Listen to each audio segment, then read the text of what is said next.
It's 12:20 in my watch, at my watch. Ano niya? Nindot ka ito sa ganina nga nagklase ko sa akong student.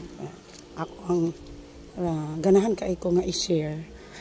Kato nga time nga kay I am usually no eraser gid ko, dili ko malawdog na eraser. So di ko maldita pero this is one of my kuan man god weakness. Usa ni sa ako ang kahuyangan gid nga kana bang ayo ka ikog dirty works, kanang mga skills pero ngalag mga kuan di ko organize in terms of paper. So that is why ako dyan nang i-push sa mga bata nga as much as possible. You will practice nga ayun yung pagsulat, then wala mo erasure. Then one of my students sa likod niya, "Ma'am, pwede mama kuan mag-usob no?" Ang ina nang usa ka iya nagyang laksi nga time naman ko no.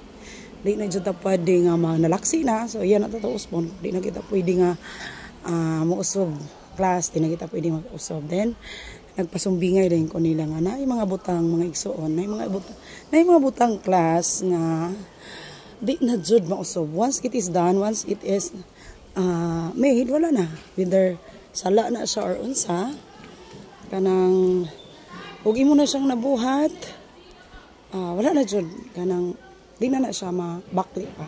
Kung nakapasakit kag pulong, dili na siya mauli pa. Kung nakasala ka, nakapasakit ka in some aspects, di na jud na mabalik.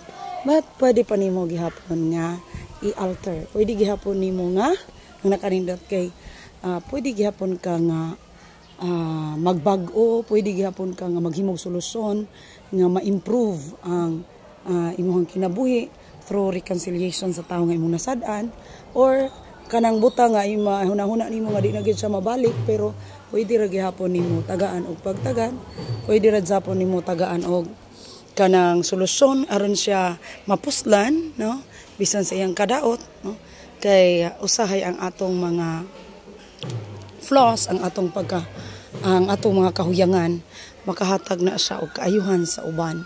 So sometimes our flaws is the strength of others.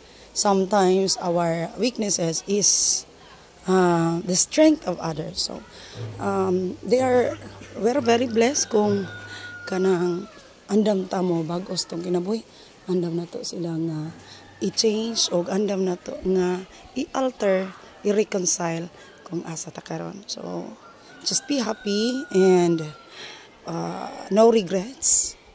Ayaw pagpabilin nga diha ra ka, dapat nadyo kay bottom line kung asa ka kutob ingani nga sitwasyon.